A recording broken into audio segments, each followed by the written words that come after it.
All right, we are live and just gonna talk a little bit about the Maple Leafs. All right, so where do I begin? All right, let's begin with the first signing. So we had 5 days ago. It was Michael Hutchinson for 700K for 1 year deal. I think that's a pretty good deal. I don't know.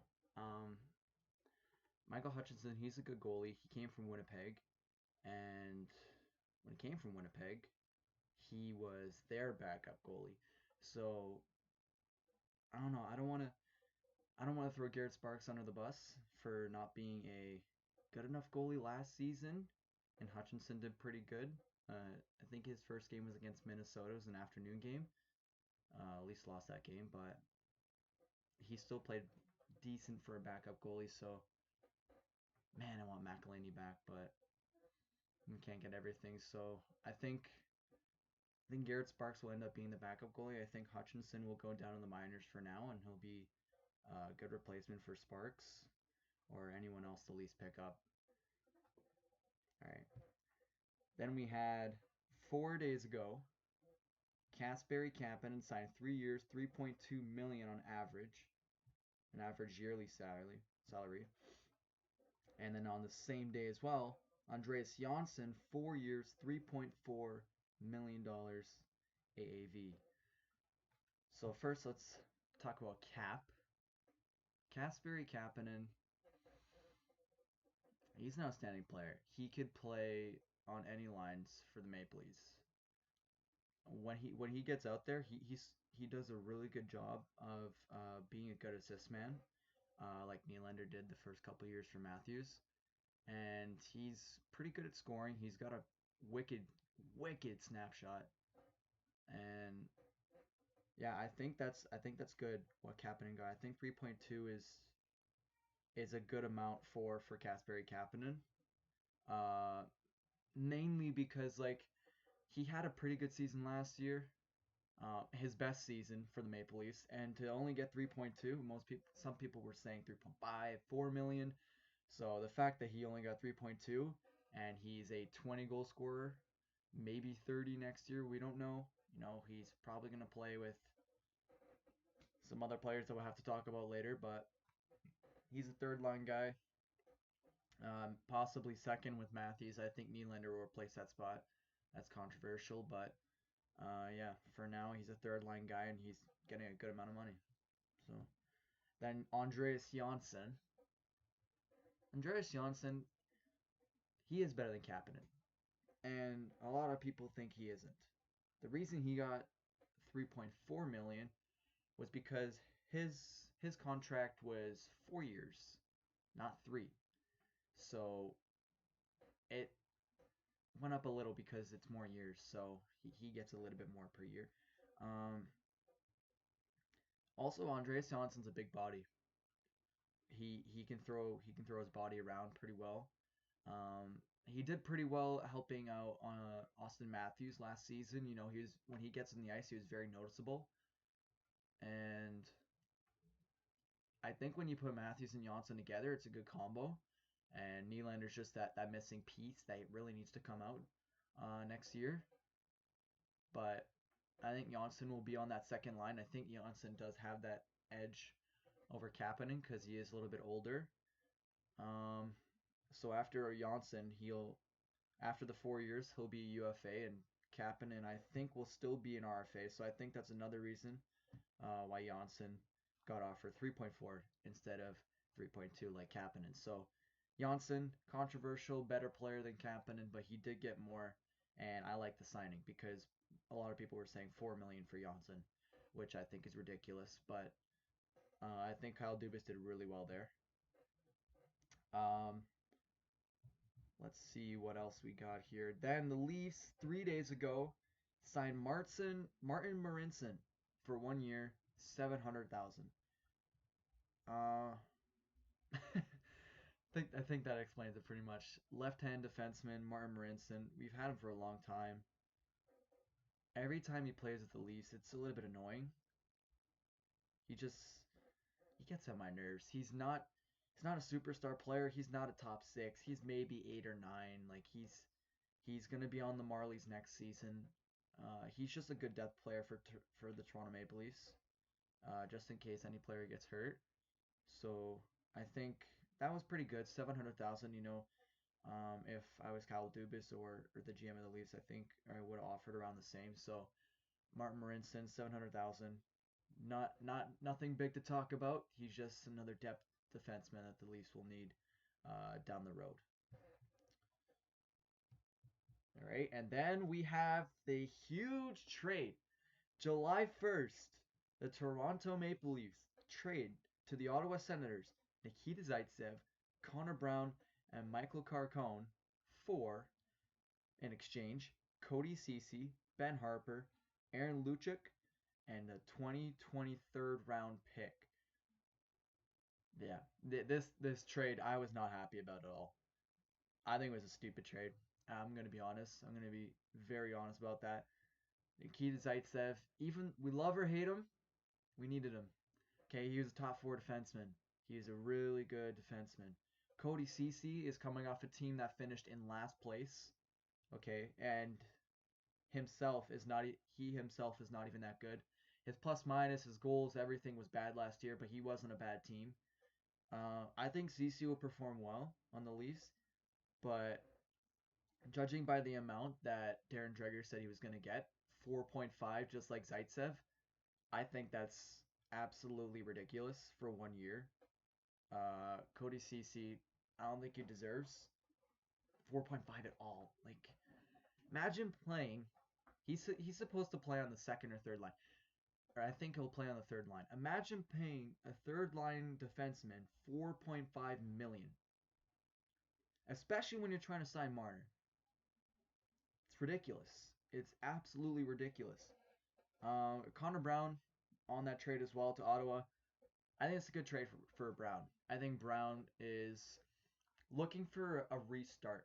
He's looking to restart his career a little bit, and I think he would have done well in the Oilers with Connor McDavid. I bet he would have had an awesome 20-goal, 30-goal season with McDavid by his side. But I think Brady Tkachuk and all those young players, Anthony Duclair, and so many of those amazing Ottawa Senators that they remind me of a young Maple Leaf team, and I said this before with the Montreal Canadiens. Uh, the Senators are very fast. They're fast. They're young. They can score, but they don't have the experience yet in the NHL, so they're a little slow to the idea of being in the NHL. So I think next season Ottawa will do a lot better, especially with their defenseman Thomas Chabot. Uh, yeah, Connor Brown. He was just looking for a fresh new start, and I think he's going to get it in Ottawa. He is going to have a phenomenal season in Ottawa, and same with Zaitsev. Ottawa will be a better team next year because of this trade. Marco Carcone, he was an AHL forward for the Maple Leafs. He wasn't amazing. He wasn't horrible. He was just kind of average. He was just to add on to the Maple Leafs. Ben Harper, left defenseman. Kyle Dubas seems to love his left defenseman, and so do Randy Carlyle, and so do Ron Wilson, and every other Maple Leafs GM in history. Oh my goodness! But it doesn't matter at this point. We got him in the trade. He's another piece. Aaron Luchuk, same, another piece. So these guys could potentially be in a trade, and that's what I'm thinking. Mentally, I'm thinking that they will be in a trade of some sort, and I don't know. I just think that Kyle Dubas is not done. He's not done because I said the same thing yesterday, and something big happened. So I'm pretty sure that Kyle Dubas is not finished. And those two pieces, Ben Harper, Aaron Luchuk, and Cody Ceci, are going to play in a massive trade. I have a feeling. I just know it. All right. And then the Toronto boy himself, Jason Spezza, signed a 1 year, $700,000 contract to the Toronto Maple Leafs. This for me was big, but not too big. I'm a big fan of Jason Spezza. Watched him a lot growing up. with Daniel Alfredson when the Senators would have a big battle with the Leafs, Battle of Ontario, when Battle of Ontario was still big. It still is this day, but it's not as huge as it was before. Daniel Alfredson was the enemy of my life, honestly. He was like a nightmare to watch on the team, and with Spezza on his side, man, those two were just lethal players. But Spezza coming to Toronto, it's kind of exciting. I've heard some rumors that Spezza is going to play a third line center, which to me is retarded. Okay, like Spezza may be a great centerman. Okay, he may have had an amazing career, but he is not going to be on the third line. Okay, even though you could say that about Patrick Marleau is a Hall of Famer. He's a Hall of Famer, and he wanted to score 30 goals that season, the first season he played. So Spezza, same age as Marleau when he signed, but still, I don't see it. I don't see him playing third line center. If he does play third line center and he does a good job, credit to Jason Spezza. But until then, not confident in it. Another centerman that the Leafs signed from the LA Kings, Nick Shore, on a 1-year deal for $750,000 annually, and that's good. You know, I'm glad that Kyle Dubas is stacking up on his defense. His centerman pieces. Uh, this is good because I think that in order to be a good team, in order to win a Stanley Cup, you have to have depth. And I know St. Louis won the cup this year. I think that was a fluke. I'm like kind of a St. Louis fan, but also Leafs fan. So Leafs, St. Louis. So like kind of there. And I believe that Nick Shore will do really well for Toronto. And I honestly believe that the 750,000, that 50,000 is just because Nick Shore is younger. That's the only reason why Nick Shore is is signing for 750,000. So he's a good centerman. He could potentially play for the AHL. We could bring him up. We don't know. Just another piece that the Leafs have in mind. Kenny Augustino, 2 years for 700,000 annually.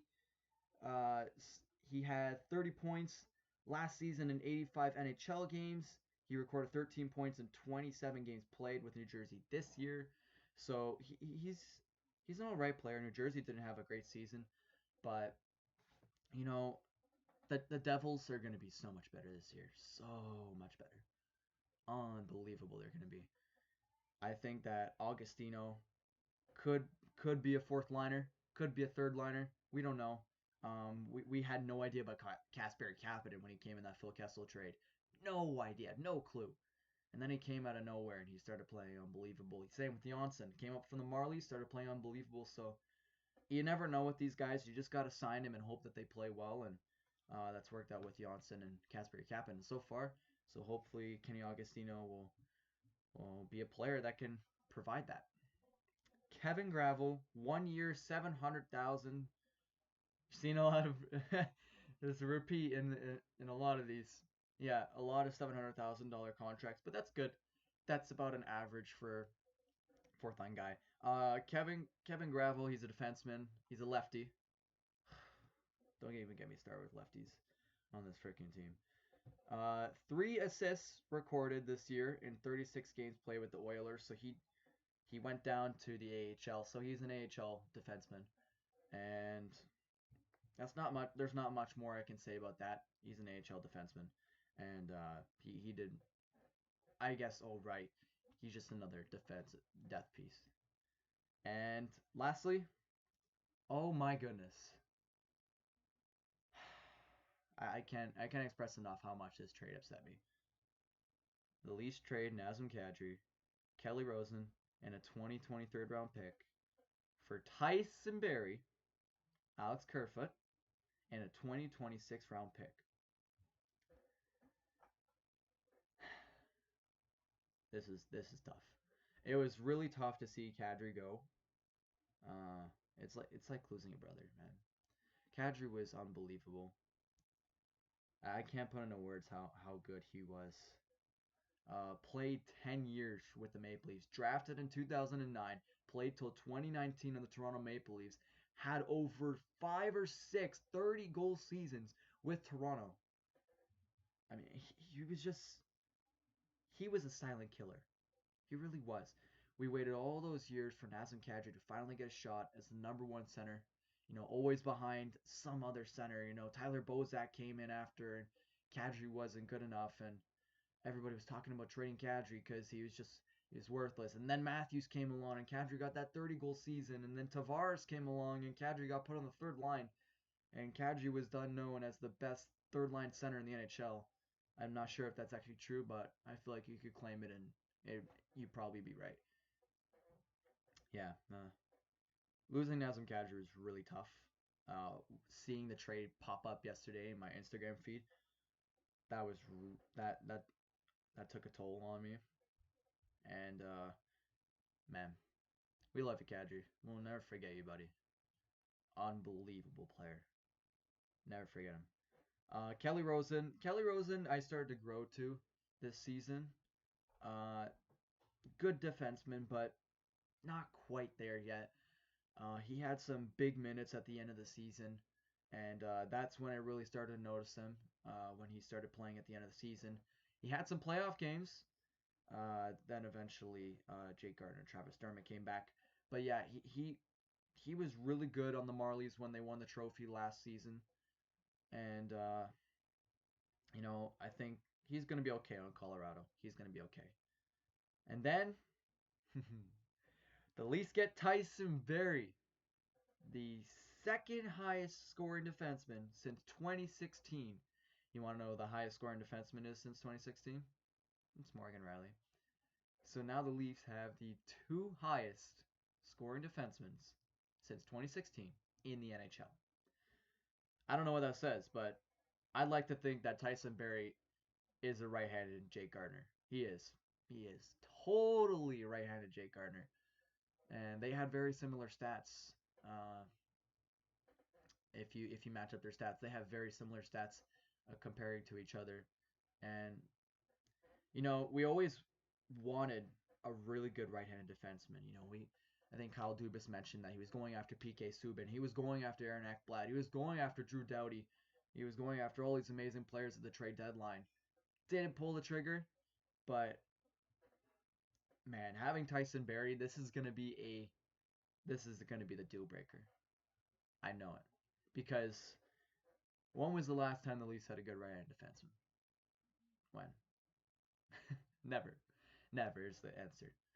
It's been so long since they've had a good right-handed defenseman, and to finally think that the Leafs have that right defenseman that can move the puck along with Morgan Riley,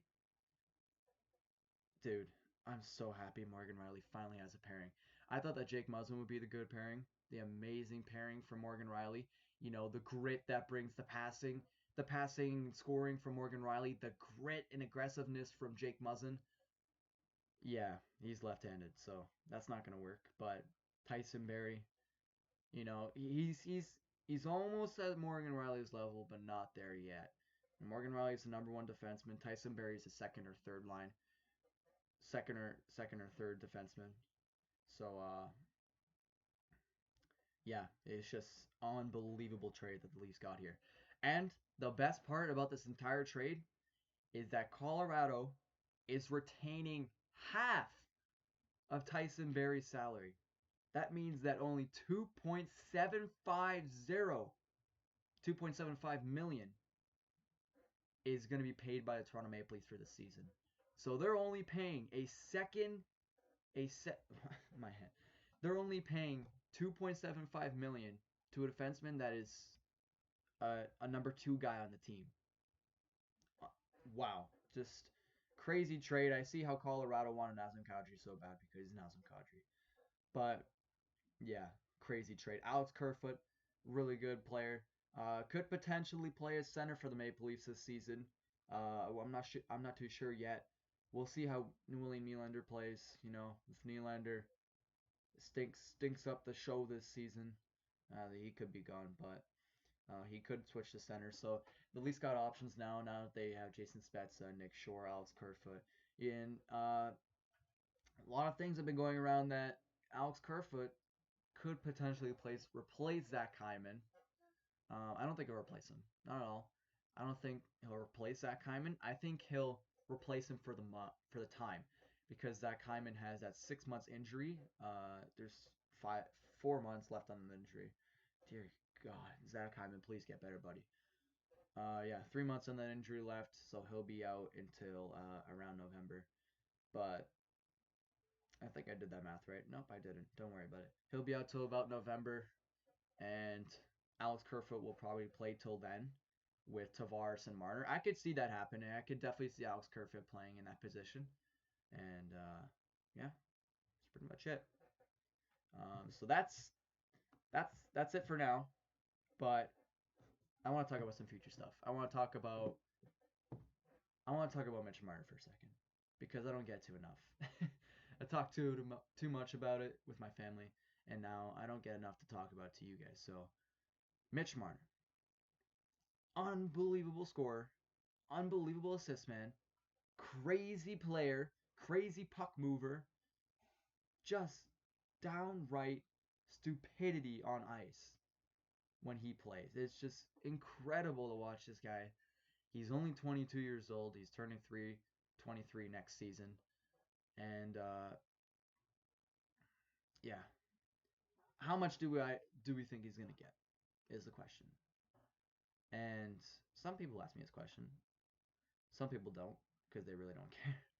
But I think Marner will probably get. There's been speculation that he's going to get 10 years. He's going to get 8 years. He's going to get only 2 years. So I think he's going to get. I think he's going to get 3 years for 8 or 9 million. And here's my theory on this. If you keep Mitch Marner on a 3-year bridge deal for 8 or 9 million, you're going to have the cap space to sign a couple players. Okay. You're still going to be able to, sorry, just give me 1 second. All right, there we go.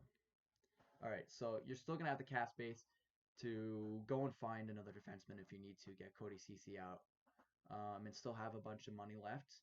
And it's a really smart thing to do because if you keep him at that 3-year bridge deal, he's an RFA when he comes out of the contract. When he leaves that contract, 22 years old, he'll be 25.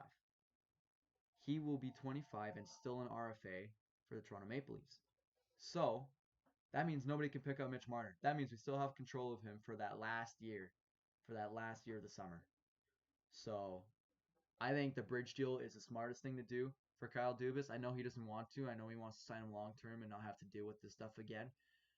But then again, you focus on the present. You focus on the present. You leave the future to the other doings. So I don't know what I was trying to say there. I'm just trying to say that the focus is the present and the future is tomorrow. So I wouldn't worry about it. I just say sign him for 3 years, about 8 or 9 million, and worry about it when the time comes. All right. So that's all I have to share for now. Nick No Sports will be coming very, very soon. I'm very excited to start this series, Nick No Sports. Basically talking about, I won't be talking about the Argos because I'm not an Argos guy. If they make the playoffs, I highly doubt they will. They're doing poorly this season so far. I'll probably talk about the Blue Jays. I'll probably talk about TFC for sure. Raptors talk. If anything happens with Kawhi Leonard, I'll definitely be there. And anything happens to the Maple Leafs, I'll keep you guys updated. So that's all I had to talk about today. And I'll see you guys in the next one. Take it easy, guys.